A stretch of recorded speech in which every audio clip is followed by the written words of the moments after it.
Oh,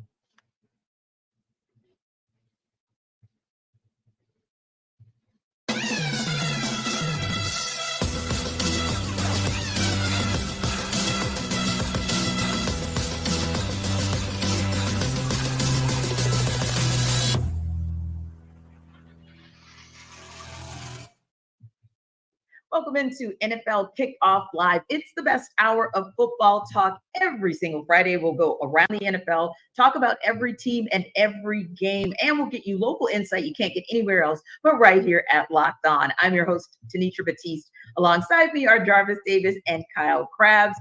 And we are going to talk about a little bit about that Thursday night debacle where we saw the Raiders absolutely smoke the Chargers 63-21, but really the smoke is today, because we've gotten the news, of course, that after 2.5 seasons of high expectations, but almost no deliverable, the Chargers decided to fire Brandon Staley, but also their GM, Tom Telesco.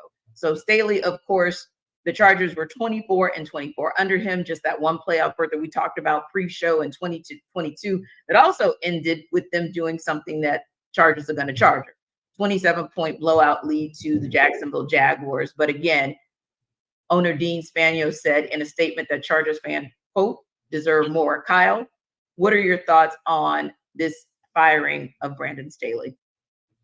Yeah, I think it's a really hard sell when you had the issues that Brandon Staley did in his first year. It was so overly aggressive, a lot of fourth downs going forward, put the team in some bad situations. The following year seems to make some adjustments. They win an extra game. They go to the playoffs and they blow a 27-point lead in the wild card round.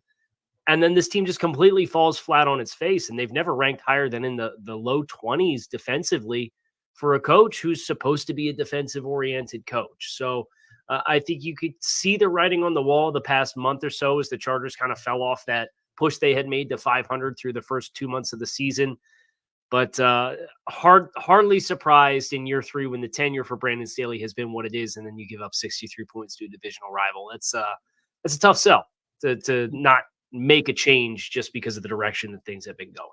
Indeed. And yeah, many would say that it was a long time coming. Now, Jarvis, the Chargers are naming their outside linebackers coach, Gibb Smith, as their interim head coach to replace Brandon Staley, and JoJo Wooden as the interim GM to take them through the remainder of the season, just about 4 games, unless something turns around for that organization. But when you heard that news that the Chargers finally decided to part ways with Brandon Staley, what were your thoughts? That this is what should have happened last year after, in that playoff, finding a way to lose that game against the Jaguars. So those are some of the things that you take a look at when. And I kind of did a little digging, right? Because I had heard some things about Brandon Staley as far as, head coach. I had heard that, a local beat writer was talking about how he used to be a blogger. He used to blog about scheme and then kind of went to his little coaching history a little bit. And I found something very interesting. He broke into the NFL in 2017 as an outside linebacker coach, right? Position coach for a couple of years. Then he moved to the Denver Broncos. He started off with the Bears, moved to the Broncos for 1 year, moved to as the defense coordinator. He was position coach with the Broncos, defense coordinator with the Rams for 1 year, and then he became the head coach of the Chargers. Like that's too much. That's too much, too fast. I really feel like this is the prime example of that because, a lot of people want to fall into the whole analytics piece of football and how that's been implemented these past 6 or 7 years or so. And I get it. And I understand why people kind of fall in love with that. But this is the thing that you say, you look at this guy's resume and look at what he's been able to do. For one, I'm never going to follow a person that kind of jumps from team to team. I'm more so looking, I will fall in love with someone or feel like somebody's a good candidate if a guy has been somewhere for quite some time, been able to establish himself, been able to stick around if the whole coaching staff gets fired and he's able to stick around. Those are the type of guys you like to look for when you're talking about hiring a head coach. So I feel like Brandon Staley he got too much too fast. He didn't know how to handle it. And then on the other side of that whole analytics piece, if you're saying that, he said this one quote, I thought it was very interesting. It's your job as a head coach to make sure your team knows you have belief in them. And what has he been known as? To depend on the numbers when it comes to going for it on fourth down. Do you really believe in your team or do you believe in the numbers? So that's the type of thing that I feel like he's going to have to make an adjustment if he wants to be a head coach again. Not necessarily depend on the numbers and like depend on the people and have relationships with the people, because those people are the ones going to help you keep your job. Indeed. And Kyle, the Chargers have pieces. Obviously, Justin Herbert being the most critical piece once he comes back next season, assuming he's back to being his Justin Herbert self. But they've got other pieces on offense. They've got Keenan Allen. And when you look at that defense, it's young, but it's building. And Khalil Mack is still looking really good at 32. So a coach can come in there and make some things happen. Derwin James is another one on defense that makes things happen. Is this job, now that they've cleared Brandon Staley out of there, is this going to be one of the more appealing jobs in the NFL? Yes or no? And if not, why not? Well, I think anytime you have a quarterback that's capable of doing the things that Justin Herbert is with a head coaching vacancy, it's really appealing, right? That you don't have to worry about addressing that spot. So many head coaching vacancies are because you don't have a player there. Yeah. I think the thing that's tough for the Chargers, they're scheduled to be about $45 million over the projected salary cap for next season. And here's some of the players in the cap hits that they have on the books. Khalil Mack's scheduled for a $38.5 million cap hit next year. That's a real big number. It's also not the only real big number they have. Joey Bosa is scheduled for 36.6. Keenan Allen scheduled for 34.5. Mike Williams is scheduled for 32.5. Derwin James is scheduled for just under 20. Some of these guys are aging players with really, really big salary cap hits. And there's not a lot of maneuverability unless you part ways with some of these players to get yourself not only cap compliant, but in a position to address some of the other needs that you have on the roster. So this may be a case for the Chargers where your sales pitch is not 2024, your sales pitch is 2025, and say, look, I got to get Mike Williams for $32.5 million in cap space. We can save $20 million of that by moving on from him. He plays 10 games a year. It's just not working out. Yeah. And there's going to be some transition there for their salary cap purposes. I wouldn't be surprised if they try to sell high on Khalil Mack as a pass rusher in his early mid 30s, who's looked as good as he's looked this season. He obviously had 6 sacks in one game the first time they played the Raiders, but for the salary that he's due, I do think they are in a position where they're going to have to take a step back before they start to step forward again. And that's interesting, Jarvis, because that was going to be my follow-up question. You're looking at those pieces, and yeah, some of those pieces being really, really expensive, but you do have some pieces. So maybe it's like a reset. I don't know if it's necessarily like a hard rebuild, but it's somewhere in there. So you think about some of the coaches that may be available out there or the defensive coordinators. But to your point, Jarvis, I think that next guy should be, whether he's an OC, a DC, or a former head coach, he's got to be someone with a more extensive resume, because you are going to be kind of building from scratch and someone who's going to have some patience to rebuild this franchise. Yeah, I think Daniel Spanos is going to have to, like, don't fall in love with the sexy. Like, yeah, but hire somebody with some substance. And I think a great candidate that should be in talks for a head coach, and you probably know who I'm about to say, T, is a doggone Eric Bieniemy. Like, he has to be in conversation to be a head coach. I ain't talking about an interview, because he can get an interview. We kind of understand that's been established already. I think the job he's done with Sam Howell in that offense and being able to sling the ball around the yard, and Sam Howell actually looking like he's capable of being a viable starter in the NFL. So I think that Eric Bieniemy is a guy that you, the type of guy with the type of resume that he brings to the table, those are the type of guys you need to be looking at. Not necessarily, the guy that can sell you, or a guy that, oh my God, he was an amazing interview, but like his resume is a little weak sauce. Like that can't happen this time around, because you have to get this right, because the Chargers have been irrelevant and mediocre for a very long time, and they just haven't been able to figure it out. And you got to feel like at some point you got to get the head coach hire right.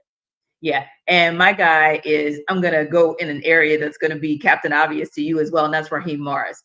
I just don't understand. It's been since 2011 that he's been a head coach. We had an opportunity to see what he's made of here in Atlanta with him as the defensive coordinator for a couple of years with the Falcons, but also as their interim head coach. And we know what the front end of that season looked like under Dan Quinn got fired midseason. Raheem comes in, and I think he takes them to 500.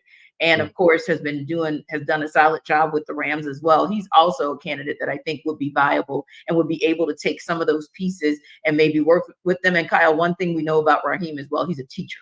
He's a great teacher. So if you're going to be in reset mode or rebuild mode, that kind of coach would be good for you. But is there a coach that maybe you're looking at, or a DC or an OC, saying, hey, that guy might be potentially viable for this Chargers team?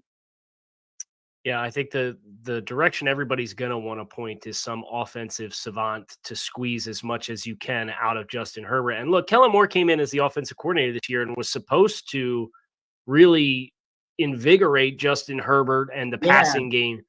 It really felt like they continued to struggle with the downfield ability to hit shots down the field throughout the course of this season. So I think Eric Bieniemy's a name to bring up, as JD did. I think the other one that a lot of people think is going to be the hottest name on the market is Ben Johnson, the OC of Detroit Lions. Yeah. Now, he's young.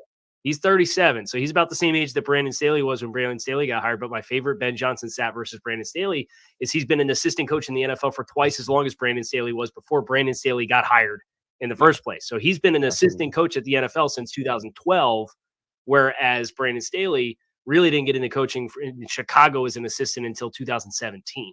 Yep. So Ben Johnson's been around the block a little bit more. He's got a little bit of experience. He has multiple years as the coordinator of that offense. He's the passing game coordinator for Detroit in 2021, in addition to the last 2 years as the actual offensive coordinator. So I think his resume has a little bit more meat, like JD was talking about just going for a young, exciting guy that interviews well. Well, this guy actually has a little bit more substance on his resume if you're going to go the offensive route too. Yeah, I like that as a pick as well. And, Jarvis, we'd be remiss if before we wrap up this section, we don't talk about the debacle that finally got Brandon Staley fired. And that is that 63-21 game that we saw last night, where the Raiders just absolutely blew out the Chargers. 42 points in the first half alone, didn't allow the Chargers to score until that second half. But here's the interesting part. You look at the stats, and it's so crazy because first downs are almost identical, 18-20. Time of possession was almost identical. And actually, the time of possession was in favor of the Chargers, right? And even down to the total yards, almost identical. Both teams, 300 total yards. How in the Sam heck did the Raiders score 9 touchdowns in one game, when before that game, first of all, they didn't score at all against the Vikings just this past Sunday, but it also took them 6 games to score 9 touchdowns? You know what, T? When you have a 330-pound defensive tackle rumbling, stumbling, bumbling down the field and getting this big butt in that end zone, that's how you doggone can score that many touchdowns. Because the way this defense played, the Raiders defense played, it was cool to watch. You got Coots coming off the edge and him making plays and forcing fumbles. And you got Jack Jones with the one-handed alley-oop type interception and just walks into the end zone. That's what you're talking about. Everybody was getting involved, and the turnovers was the big key for the Raiders getting up like they did and basically putting this game away in the first half. So yeah, that was something that was cool to watch. And it just on the Charger side of things, it just seemed like those guys were disinterested. Like it was like, okay, we out here now, you're playing man coverage and they're getting beat on the same route, multiple times. I'm just like, what is going on out here? Make some adjustments. Do something, coach. And this is how I knew Brandon Staley was done, T. In that post-game press conference, they asked him, do you know if you're going to have a job the next day? And he said, I don't know, because let's rewind a little bit. Brandon Staley was utterly defiant to a reporter who asked him, who even brought up the idea of him not calling plays for that defense. And he was just defiant and just like, who are you? How dare you ask me that type of question? But for him to answer the question the way he did, that's how you know he was done. He was done in his mind because he knew he was done. And it was just, it's kind of sad. It's sad to watch things like play out like that, because like the NFL, one thing about the NFL, you will be homed at some point as you go through, if you stick around long enough. Indeed. And Kyle, like I said, that game was absolutely cray. It was fun because you don't typically get a fun game or a competitive game on Thursday. This wasn't competitive, obviously, but it sure as heck was fun to watch. But how in the world did all of those stats line up identically? And yet, literally, the Raiders tripled the output of the Chargers. And the Chargers needed some late points to make it even tripled that. as compared to what it would have been otherwise. So a 42-yard touchdown drive, a 31-yard touchdown drive, you had a 14-yard touchdown drive, and then you had 2 defensive touchdowns.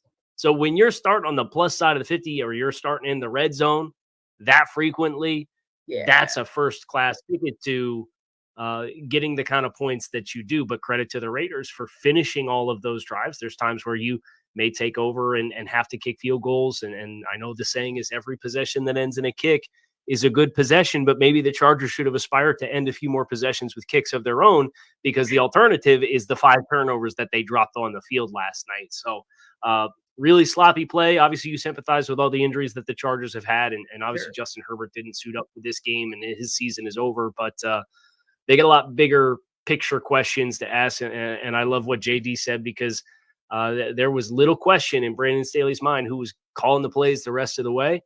Well, it turns out somebody else is going to be calling the plays, because Brandon Staley is out with just a few weeks left. Indeed. But, here on our NFL Kickoff Live show, we definitely have sympathy, and our hearts go out because, hey, sometimes we need a little help moving on, right? Now, of course, we're going to have fun and talk a little bit about our game of the week between the Cowboys and Bills. Cowboys in another big battle this coming weekend. But before we do that, like I said, Jarvis is going to give Brandon Staley a little bit of love by telling him how he can actually move forward in his life with LinkedIn.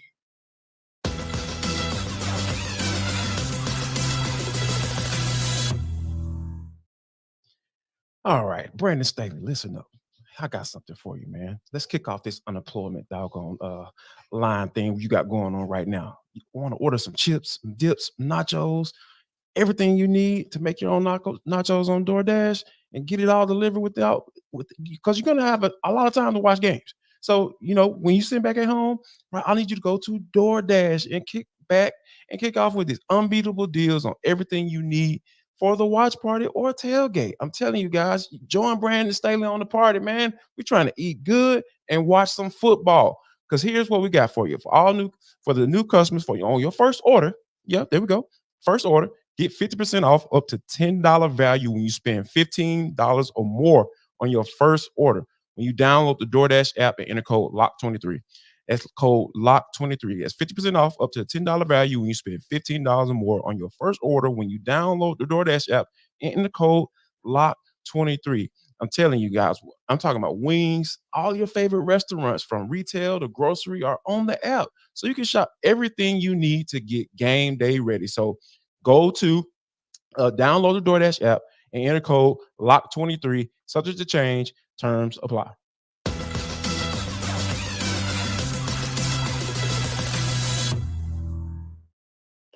Well, guys, it is time to talk about the game of the week. And this is going to be a good one. The Dallas Cowboys have been super hot lately, and Dak Prescott has been absolutely white hot, leading the charge and putting himself at the top of the MVP conversation.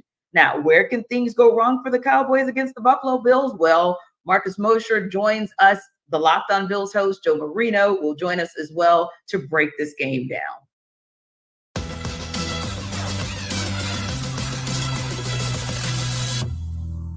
We've had a lot of good things to say about Dallas, right? And that's because they give you a lot of good things to say about Dallas. What are your issues? What's the stuff? What are the problems with Dallas? No team's perfect. What is it? No, it's the run defense, and you nailed it. They are 32nd in EPA per play against the run. Now they've been up in a lot of games, so teams haven't been able to expose them, and they haven't let teams hang around to be able to run the ball. But you can absolutely run the ball against this Cowboys defense, and Dallas will likely be without their run-stopping defensive tackle, Jonathan Hankins, in this game. Mozzie Smith has not been a good run defender this year. So if you're going to beat the Cowboys, running the ball, specifically up the middle, is how you have a lot of success against them. And the Bills love to run duo. They love to run this tackle wrap dart play. They'll pull Deion Dawkins all game long from the backside, make him play side. So, yeah, that's going to be big for the Bills, and that's part of my keys here as I get into my path to victory for the Bills. Winning in the red zone, I have number one. For as good as Dallas has been offensively this year, A little surprised that the red zone scoring percentage is 15th in the NFL. Mm-hmm. Not that the Bills have been great on red zone defense. They're 18th in red zone defense. But if you can, you always love to score touchdowns when you're in the red zone and limit them to field goals when they're in the red zone. I think if you can keep Dallas out of, cashing in on drives, that's going to help you a ton because they're going to score points. Meanwhile, the Bills are number 2 in the NFL in red zone offense. Dallas's defense, for as good as it is, 22nd in red zone defense. So a little surprised for as good as Dallas has been this year that they're below average in red zone defense and average when it comes to red zone offense. Number 2, I do have running the football. I think that's, if there's a real opportunity, it is that. You just talked about it. And the Bills' rushing offense has been good of late. I think they've really found themselves, really going back to the Denver game, Philly, Kansas City, they had their moments running the ball. I think they'll need to continue to lean into that and using Josh Allen as part of that equation. Number 3 is turnovers. Can you get Dallas out of playing clean football? I don't know if you can, but it would be helpful. And then can you play clean football against a defense that really hasn't allowed any team to play clean football? And the Bills have had their share of giveaways, right? They've had some bad luck there, but like there's 9 games in a row since the Bills have had a clean game in terms of not turning over the football. Meanwhile, Dallas has multiple takeaways in like almost every game. And so I think you gotta find a way to win the turnover battle. And then number 4, I'm going back to the home field advantage. We talked about Dallas's 3 losses, all on the road. The Bills have 1 loss at home this year. It's the Denver game where they had 12 men on the field for the game losing field goal, but then they got another chance and made it. The Bills turned it over 4 times in that game against Denver, and it came down to that. So I think the Bills are a good team at home. Dallas is a better team at home. I think you got to make your home field advantage count in this one.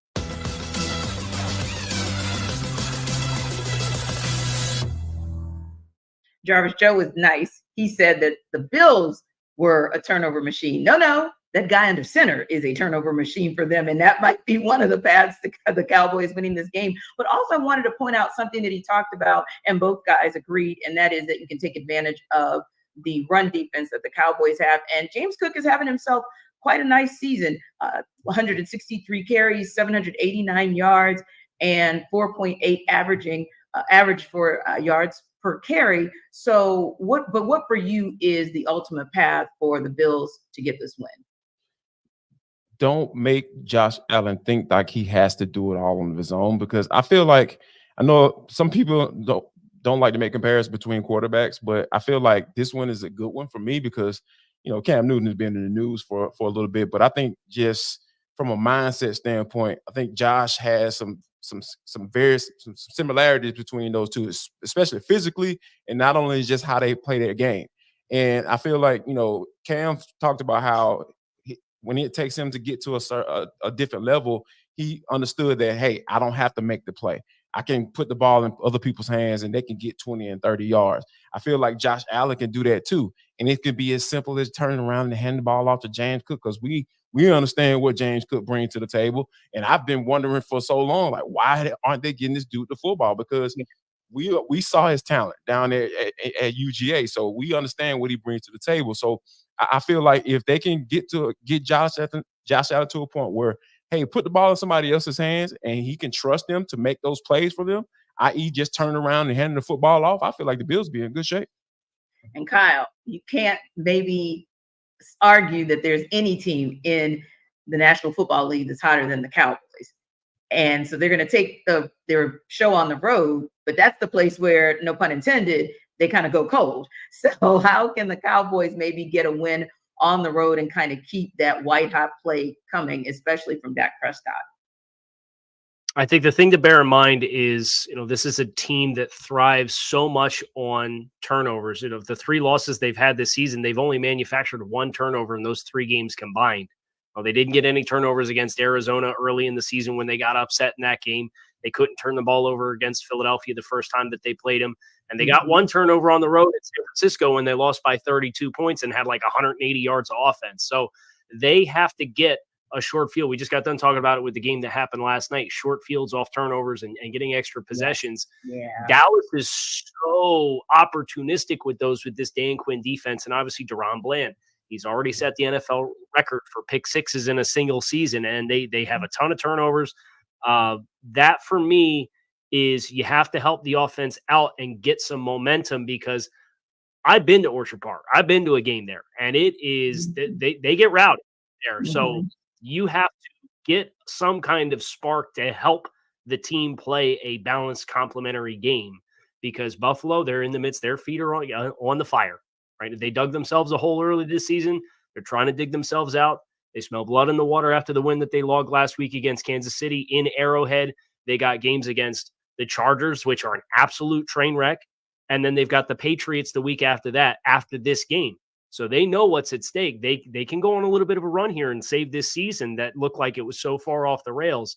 I think Dallas has to kind of make an impact play early in the game to kind of serve as the spark, or else you really risk letting that crowd in Buffalo have the impact that they're capable of having. Yeah. And, Kyle, when you think about it that way, or when you speak on it that way, it reminds you of sort of that cliche-ish phrase of any given Sunday. But I mean, I feel like this season in particular, it really has been an any given Sunday scenario, even when it's not on Sunday. So I think you make a very valid point. I mean, Jarvis, yeah, you can look at the fact that not only have the Dallas Cowboys won 5 in a row, but the way they've won 5 in a row has been so dominant. But you can also, make the case that, hey, they've got a lot at stake. But to Kyle's point, Buffalo has a lot that they're riding on too, because they're fighting for their playoff lives. And we know that Dallas is fighting for really to make sure that they win the division now that they're pretty much neck and neck with the Eagles, and B, still have an outside to maybe even get the number 1 seed. But ultimately speaking, which one of these teams kind of has, and I'm going to use the term loosely, which one kind of has more motivation to say, yeah, it's truly a must win for us? I think it's the Cowboys, because they are always having to prove themselves. Because, even last week, I kind of was joking to myself and joking to my wife. I was just like, man, I picked the Cowboys to win last week, and they end up pulling that bad boy out. But I also said, like, I can't ignore what I gotta believe what I see. Gotta trust my eyes.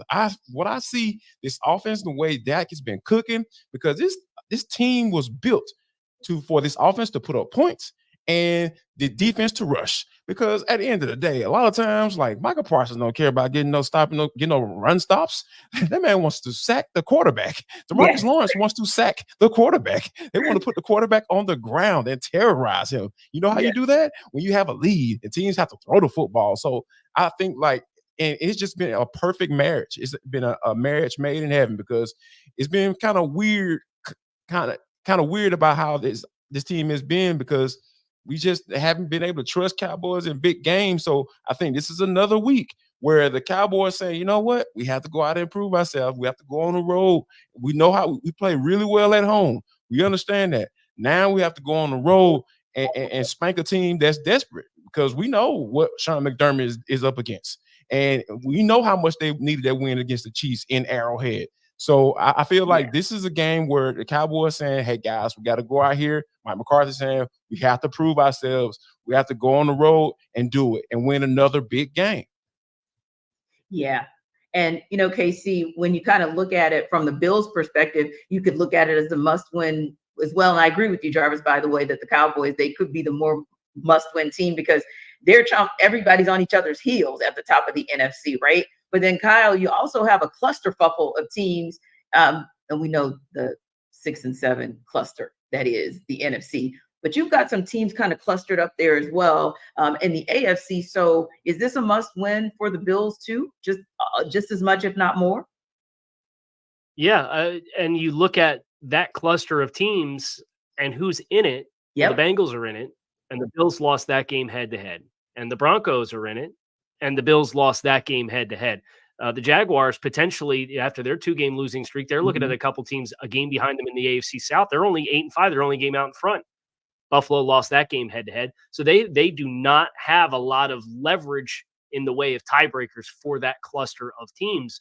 And they still have a chance to hunt down this division. If they run the table and the Dolphins lose one more game, and the Dolphins have Baltimore, Dallas, and the New York Jets as their other 3 games, if the Bills run the table and the Dolphins drop one, the Bills can win the tiebreaker because they won the game in week 4. So they've got it all ahead of them too that they want to achieve. I think the biggest challenge for Buffalo in this game is the defensive injuries against Dallas. It sounds like Micah Hyde's not going to go for them. AJ Epinesa, one of their rotational pass rushers, isn't going to go. They've already lost Matt Milano at Mike linebacker earlier in the season. They've done well to kind of absorb that. They've had some turnovers influx the last couple of weeks, but nevertheless, that's still a huge loss against a team like Dallas. And then Daquan Jones, their defensive tackle, they lost around the same time they lost Milano. So like up the middle of this defense, they're missing a lot. And for Dallas, who has kind of showcased some ability to run the ball, they got a really physical interior offensive line. I think that's where Buffalo has to show they're up for the challenge. Is Dallas, I think, has the opportunity now that Brandon Cooks has started to come on a little bit and Jake Ferguson's cooking at tight end. They're a little bit more balanced. So you're going to have to try to take that away. Whereas I think Buffalo, conversely, I think it's a little easier to make them one-dimensional because it's Stephon Diggs. And you've seen Khalil Shakir flash a little bit. And Don Kincaid has flashed a little bit. But I just feel like Dallas with their defense, I do think they have an edge to make Buffalo more one-dimensional offensively than Baltimore inversely does because of the injuries the Bills have on defense. Indeed. Well, hey, listen, you guys sold me on the fact that this is a must-win essentially for both of these teams. And we're going to sell you on some more things in our Sell Me Why segment that's coming up next. But first, Jarvis is here to sell you on BetterHelp.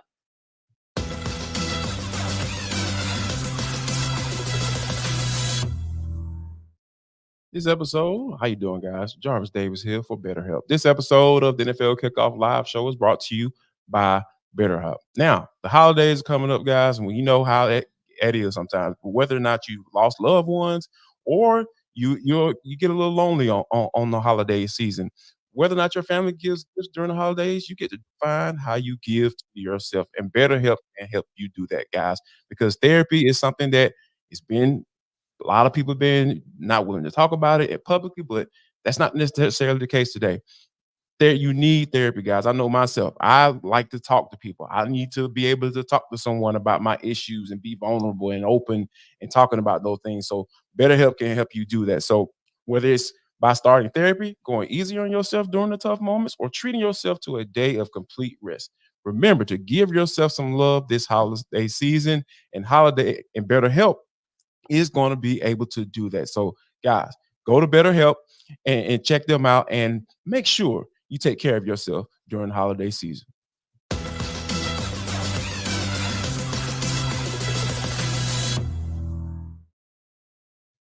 And we got a Detroit team that's hosting the Denver Broncos on Saturday Night Football this weekend. Lions are currently 4.5-point favorites in that one. And here's Matt Derry from Locked On Lions to sell you why Detroit covers the spread. What are some ways and some keys that the Detroit Lions can cover that 4.5-point spread on Saturday night against the Denver Broncos? It is simple. For the Lions, they've got to take care of the football. Turnovers have been a big issue for this football team the last 4 or 5 weeks. Jared Goff over the last 4 weeks with 9 turnovers himself. Lions have to value the football and take care of it. No turnovers if they want to beat the Broncos. Plus, Denver's the best takeaway team in the league, tied for first with 24 takeaways. Lions aren't great themselves and taking it away just 14 times this year. So turnovers for Detroit going to be key if they want to take care of the home business at Ford Field on Saturday night. Also, Lions run game's got to get going again. Jahmyr Gibbs, David Montgomery have had some big games this season. Lately, hasn't been so much. Denver, single worst rush defense in the league at number 32, giving up over 144 yards a game. Gibbs has to get more than 11 touches. Coming out of that backfield, same with David Montgomery. That 1-2 punch will be a key. It'll open up the passing game, too, for Jared Goff, to say the least, after that. And the third key for the Lions is get that crowd involved. Certainly, Saturday night is going to be raucous at Ford Field. The Lions have played very well under the lights in prime time, 3-0, of course, with wins against Kansas City on the road, Green Bay on the road, and Vegas at home. Here's another home game and another night game, primetime game. Kevin Harlan, NFL Network, all in the building, and that crowd should be raucous. Hopefully force Russell Wilson and that Broncos offense into making some mistakes, maybe some false starts, and the home crowd's got to be a key for the Lions to get this win and to cover that 4.5-point spread. Lions have played some close and tight games lately. They're due for a cover at home. Guys, do you think the Lions will be able to cover that 4.5-point spread? I think that the Lions, they should be able to. And I think that, Matt brought up a really good point. I think getting the ball into the hands of Jahmyr Gibbs and David Montgomery, that's going to help because Jared Goff has been really turning the ball over a lot lately. And then when he's starting to like the Jared Goff of old and not the Ben Johnson recreation of Jared Goff. So I think that falling back onto your run game is a good play, I feel, in this game. And I feel like if they do that, I definitely think that they will be able to, be able to take some shots and downfield and be able to take advantage of some of the things that the Broncos have been doing. But like on the other side of that, the Broncos has just been doing an excellent job. Sean Payton has been, Mr. Terse Lips. He's quietly got that team, on a roll. So I think if Detroit focuses in on the run game and kind of take the ball out of Jared Goff's hands a little bit, I really feel like they'd be able to cover this 4.5 point spread. Indeed. Whereas, Kyle, like Jarvis said, you're looking at a Broncos team that's won 4 of the last 5 and lost a tough one to the Texans, or they would have had 5 straight, right? And it's been Russell Wilson, kind of going back to something Jarvis said earlier, not trying to put everything on himself, but just kind of playing within himself. But what has made this Broncos team all of a sudden turn things around and actually be viable to potentially beat the Lions? Oh, they are getting turnovers defensively at a massive rate. They just continue to string together multiple turnover games. The game against Texans, they lost the turnover battle 3-0, and it was so uncharacteristic of what they've done offensively this year. That the 5 of the 6 losses that Denver's taken this season, they've had multiple turnovers offensively. So they just magically flip this switch where you're at 1-5 and you stop turning the ball over almost exclusively. You stop taking risks offensively and you do a good job of mitigating it. And the defense, you push the right buttons to get them and facilitate them to start taking the ball away themselves. So I do worry a little bit about Detroit in this game just because of the sloppiness of their offense. The scoring defense, they're up to like 24 points per game allowed defensively. So they have regressed. Detroit has defensively quite a bit from the first month or 2 months of the season. So that's my worry for this game. Now, you love that Detroit's at home. They just have not played complementary football really well, and that has been the theme for Denver of this entire winning streak or stretch of games where they go from 1-5 to 7-6. Is they are playing complementary football from the offensive unit to the defensive unit, and I am very interested to see if that trend continues this week, just because I kind of think that it will. And I probably would not have a lot of confidence in Detroit to cover it. The path is easy because if they do run the ball, I agree with JD. But it's just that they're teams that feel like they're headed in a little bit of opposite directions. Yeah.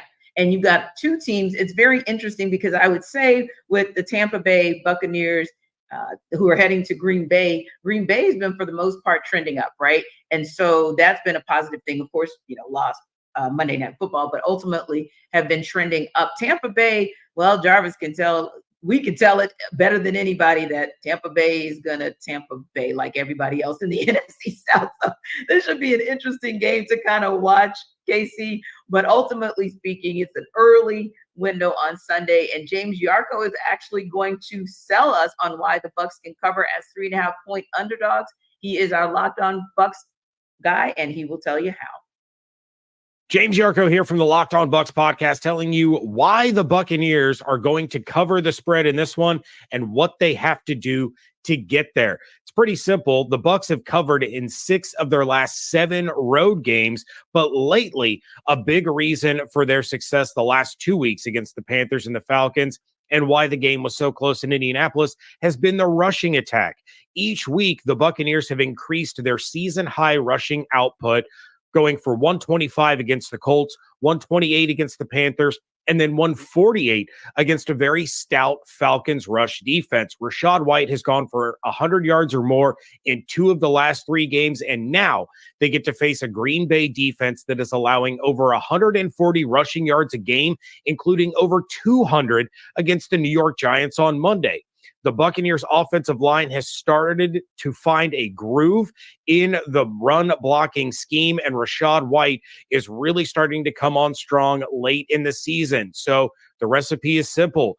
Feed Rachaad all day long.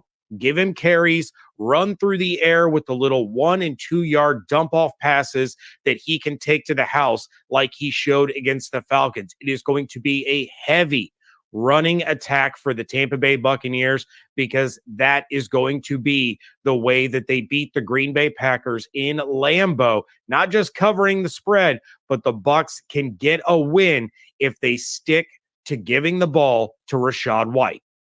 Well, let's start off by first, Casey, saying whether or not we even think that the Bucs can cover this spread. Do you or no?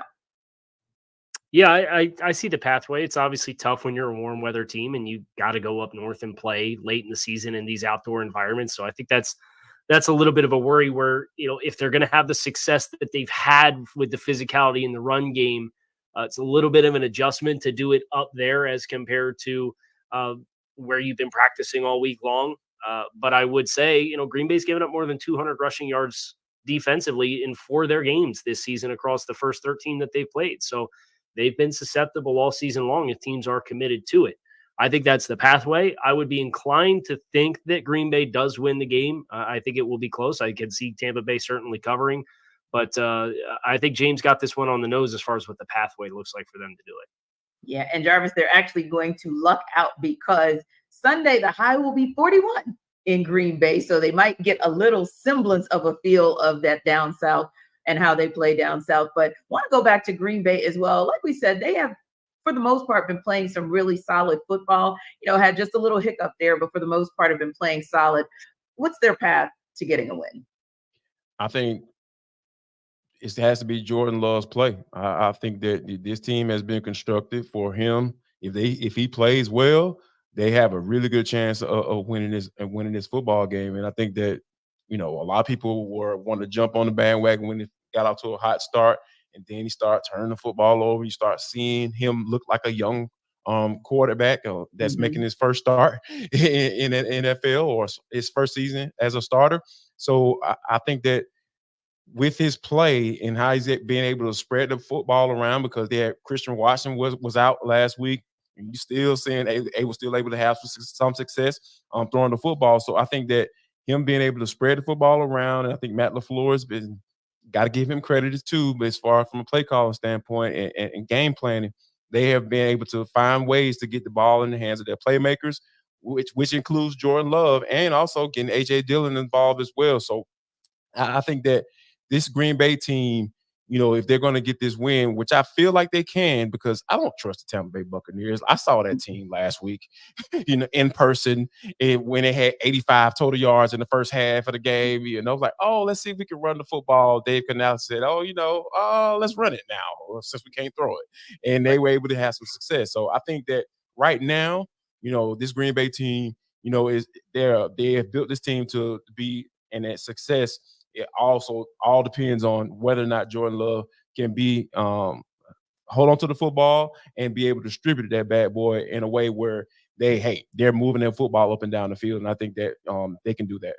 And to be honest, I kind of feel like that was just a little bit of an outlier last week, because I called the Falcons defense an infirmary as far as their ability, their run defense. I mean, they just didn't have their starters. And the one guy who was doing it, Kentavious Street, went out. And that's really when the Bucs went off. So it'll be interesting to see. Sure, they definitely can run the ball, but how much of a weapon will that be for them? Now, there's an AFC East battle extraordinaire that I can't wait to hear what my guy Kyle has to say about it. Dolphins, Jets, facing off once again. Dolphins won the last matchup 34-13. Jets are currently 9.5-point underdogs in that one. And John Butchko is going to sell you why the Jets can cover that spread. I'm John, the host of Locked On Jets. And for the New York Jets to cover the spread this weekend against the Miami Dolphins, they will need 2 things to happen. First, the offense needs to get contributions from skill players who are not named Garrett Wilson or Breece Hall. Wilson and Hall both had excellent games in the Week 14 win over the Houston Texans, but the Jets also got contributions from supporting players. Tyler Conklin had 4 catches, a couple of which were in traffic. Jeremy Ruckert chipped in 3 catches. And the Jets also got contributions from role players. Xavier Gipson and Randall Cobb both scored touchdowns. Yes, the biggest part of the reason the Jets won that game was Zach Wilson making big strides. But part of the reason Wilson was able to make those strides is he got contributions from receivers and who have not been contributing to the Jets all season long. So Garrett Wilson's going to be very good for the Jets. Breece Hall is going to be very good for the Jets. The Jets have not gotten the supporting players to step up prior to last week, and that needs to happen again if the Jets are going to cover the spread against Miami. And the second thing the Jets need to do is they need to slow Miami down. The first meeting between these teams, the Jets defense did not do a great job of limiting the big plays.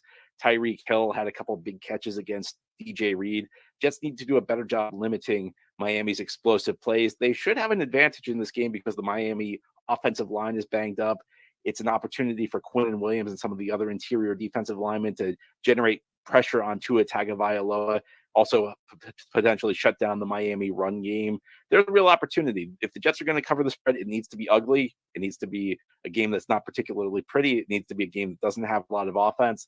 Jets are going to need to keep the scoring low, so the defense is going to need to step up. That's the story of the year for the Jets. And if they don't get a great defensive performance, it's going to be difficult to see how they can cover the spread. So, Casey, essentially what John said is just to have a repeat of what we saw in week 12, where the Dolphins won 34-13, and easily the Jets will cover the spread. Well, I think what the Jets do have going for it, and John mentioned it, is the Dolphins are banged up on the offensive line, and we don't know the status of center Liam Eichenberg, the true starter. Connor Williams went on injured reserve. He tore his ACL against the Titans on Monday night. The backup was Liam Eichenberg. He was in a walking boot as recently as Thursday. He did practice on a limited basis on Friday. Teron Armstead did not play against Tennessee after getting leg whipped at the end of the first half against the Washington Commanders. I think Miami ultimately will have enough. And what's unique about the construction of their offensive line is the ideal starting group. I didn't mention Rob Hunt, and he's been confirmed out by Mike McDaniel. They have so much athleticism with the primary group, but the backups are a little bit of a different body type, where I think Miami has the opportunity to get vertical movement in the run game with the backups because they're more true road graders. And Raheem Mostert comes out after Miami loses the game on Monday night against the Titans, where they're up 14 points with just a few minutes left in the game. And they were on pace to rush for 200 yards in that game. And Connor Williams went down early. So all these guys, Teron Armstead didn't play. Connor Williams went out. They had 101 rushing yards at halftime. They finished with 158. Raheem Mostert said this week, I got to get in Mike McDaniel's ear, and I got to tell him, we got to run the ball. If we're going to be who we want to be down the stretch, we got to run the ball. And I think they will come out. They ran for 167 the first time against the Jets. I think they do have the opportunity to come out, get vertical movement in the run game. I think they will stay committed to running the ball. Tyreek Hill's a little banged up, so I think adding that focus back into the ground game anyway plays into their hands. I know that defense is a little sore after what they gave up there at the end of the game against Tennessee. Both their starting safeties were out. They had some coverage miscommunications, yielded some explosive plays, kind of a perfect storm to drop a game. And I think this is a team that's just chomping at the bit and ready to get back on the field and play. Yeah, that's what I would think too, Kyle. Despite all of the injuries that they're dealing with, it's the fact that game, and just watching that game wire to wire, it's such a heartbreaker. So that's the kind where you just kind of want to wash that taste out of your mouth, get back on the field, and get back in the win column. But Jarvis, on the other hand, I don't know. The Jets, they're going to jet most of the time, but do you see any path to them getting a win? Ooh. Is Zach Wilson finally going to prove that he would deserve to be drafted? Number 2 overall as a quarterback? Is he finally going to say, "Hey, right, hey, this is why the Jets drafted me this high"? Yeah. They're not a bad organization. They do know what they're talking about. And of course, and I'm not discrediting what he did last week. No shade whatsoever. But I feel like this is another opportunity to prove himself. Because it's kind of like what I talked about with the Cowboys. People are going to have set mindsets about how they feel about you until you change it. And people are going to think Zach Wilson is a bum. I'm not calling him a bum. People has called him a bum as a quarterback. And people are going to think that about you until you change their mind. So here's an opportunity for Zach Wilson to change their mind. And that's the only way they're going to be able to get a win, because we know what Breece Hall brings to the table. We know he can make some plays. We know what Garrett Wilson is. We know what he can do. But it's all about turning around and handing off to him and throwing the football to Garrett Wilson. Those are some of the things that Zach Wilson Wilson, has struggled with. And if he doesn't struggle with those things, I feel like, hey, he can probably put together another good performance.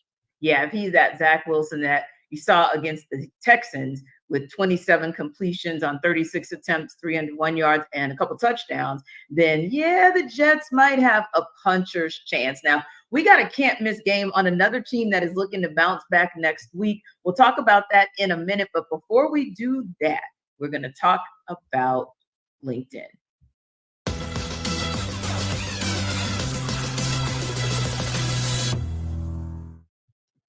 Listen up, guys. Jarvis Davis here for LinkedIn. This episode of the NFL Kickoff Live Show is brought to you by LinkedIn Jobs. When you're hiring for your small business, you want to have as many top-tier candidates as possible to interview, such as myself. I'm a big-time candidate, I guess. I don't know. Are you a big-time candidate, or are you looking for that big-time candidate? LinkedIn Jobs is the place you need to go. That's why you have to check it out. They have the tools to help find the right professionals for your team faster and for free. And LinkedIn isn't just another job board. I know y'all get tired of those job boards with all these fugazi jobs on there and all that stuff. They have a vast network of more than a billion with a B professionals, which make this the best place to hire. Hiring is easy when you have that many quality candidates. So easy, in fact, that 86% of small businesses get a qualified candidate within 24 hours. I'm a small business owner myself. I'm gonna be looking for some candidates. I'm going to LinkedIn Jobs because I know exactly what I'm going to get when I go there. So thankfully with LinkedIn, the process is intuitive, it's quick, it's easy, and they even just launched a feature that helps you write job description, making the process even easier and quicker. So here's what I want you to do, guys. Post your job for free at linkedin.com/lockedonnfl. That's linkedin.com/lockedonnfl to post your job for free. Terms and conditions apply.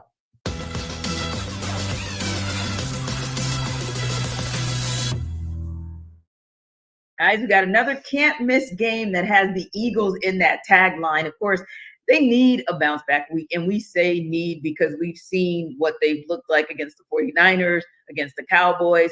But they're going against the Seattle Seahawks team that's also looking for an opportunity to kind of hang on to some slim playoff hopes. Our Locked On Eagles host, Louis DiBiase, joined the Locked On Seahawks host, Corbin Smith, to break down this can't miss game.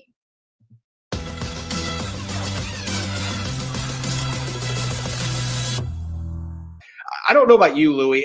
This is a weird matchup in a sense that you would think from a record standpoint and the way the Seahawks have played for the last month and a half, you would think that this game is going to be leaning heavily towards the Eagles. And if you would ask me 2 weeks ago, I would have agreed with that. But I actually think this game, I would be surprised if it is not a nail biter at this point because the Seahawks are desperate. I do think they've been playing better the last couple of weeks. It hasn't translated into wins, but they showed against the Cowboys they can play against really good football teams and compete. They just haven't been able to finish. So I don't know where you stand on this. It's a 3.5-point spread, but I expect that there's a really good chance that it could fall in that 3.5-point spread range with these two teams that I think right now are more evenly matched than maybe the record difference shows. Yeah, I mean, I would probably still, I agree. If it's a 1 or 2 score game, I wouldn't be surprised at all. When it comes to like actual points, the difference there, I might still take the Eagles to cover at -3.5. But one thing I'll take the over on, Corbin, at FanDuel, 47.5 is the over under. I kind of like the over right now. I think this might be a high, depending on if Geno Smith plays. I think that's a big part of this, and Devin Witherspoon, but I might take the over there. Yeah, I would tend to agree with you. Now, the weather is something we've got to consider. Now, that's a good point. I'm looking at that I've seen right now, it doesn't look like there's rain on Monday night. So that'd be a first that for the really Eagles improves the chances that the offenses are going to be slinging the ball over the place. That's a good point. But I expect that there's going to be plenty of emphasis on the run game. And that 3.5 points, I don't know that I would go with that. I think this is probably a 6-7 point game. I think it's going to be really close. The Seahawks playing at home, I think, is going to help them. The Eagles have had some issues that have shown up the last couple of weeks. If the Seahawks actually game plan to attack those issues, I think that they can make this a very competitive game. That is a big if with the way things have gone this year, but this is truly a desperation game for the Seahawks. And the Eagles, they're going to be playing with some desperation too, because they've still got that number 1 seed in the division title that they're trying to win. So I'm expecting that this is going to be a thrilling contest at Lumen Field and should be a really good primetime matchup, which is why they slid it into that Monday night game and made sure the Patriots were not playing on Monday night with what we've seen from them this year.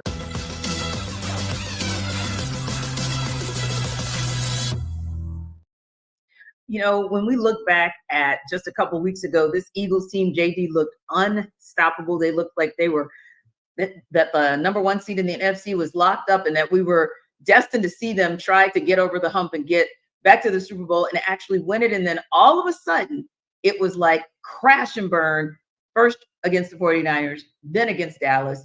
How does this Eagles team bounce back and get this win against a scrappy Seahawks team? They got to figure out a way to get some type of continuity on offense. And it seems they've been struggling because they have the big time playmakers in Devontae Smith and AJ Brown, but you also have a dynamic quarterback that presents some opportunities or some advantages for you against opposing defenses that can be able to run the football when you have called quarterback runs.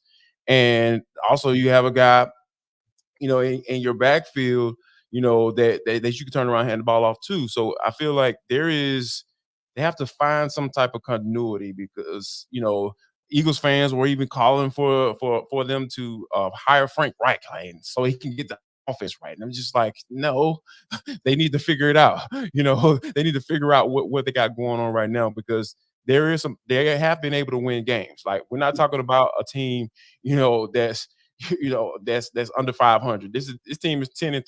And they've gotten pretty much embarrassed or by two of the best teams in the NFL. So we got to talk about, you know, we got to put it in context. Context is king, right? So I think right now this offense has to figure out how they're going to be able to move the football efficiently because it just hasn't looked right. And there have been some times where Jalen Hurts, if he's kind of been unsure with himself when he's dropping back to pass, like not knowing where to go with the football, holding on the football too long.